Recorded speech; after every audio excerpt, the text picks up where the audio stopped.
PTI के vice chairman Shah Mahmood Qureshi का कहना है कि वफाकी वजीर मनसूबाबंदी एहसान इकबाल का चीन और सीपैक से मुतालिक बयान गैर जिम्मेदाराना है। चीन के साथ सीपैक को आगे ले जाने पर हमारा हमेशा मजबूत इत्तेफाक राय रहा है। साबिक वजीर खारजा शाह महमूद कुरैशी ने कहा, हमारे दौर में फैसलाबाद रशा के इंडस्ट्रियल जोन फाल किया गया, धाबेजी इंडस्ट्रियल जोन को हतमी शक्ल दी गई। पीटीआई के वाइस चेयरमैन का मजीद कहना था कि हमारे दौरे हुकूमत में जेर तामीर तमाम पावर प्लांट्स मुकम्मल हुए, बिजली पैदा करने के मंसूबे मुकम्मल किए और ट्रांसमिशन प्रोजेक्ट शामिल किए। हाईवे की कई किलोमीटर तामीर पीटीआई हुकूमत में मुकम्मल हुई। हमारे दौर में गवादर इंडस्ट्रियल जोन को वसअत देकर फाल किया गया।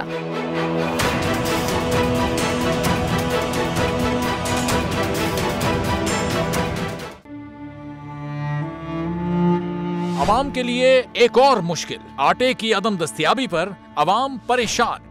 शदीद गर्मी में यूटिलिटी स्टोर्स के बाहर लंबी लंबी कतारें।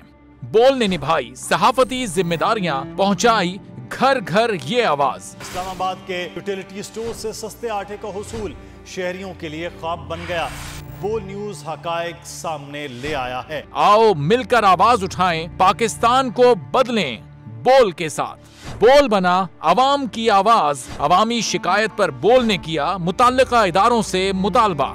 सुबह 6 बजे से आकर ये लोग आटे का इंतजार करते हैं। 7 बजे आई हूँ और नहीं मिल रहा है आटा, पैसे नहीं होते थे उधारे लेकर आती हूँ। वो कहते हैं जी 7 खजूर लाजमी लें, हमारे पास आटे के पैसे नहीं होते तो खजूर कहाँ से लें। क्योंकि बोल है पाकिस्तान का नंबर 1 न्यूज चैनल।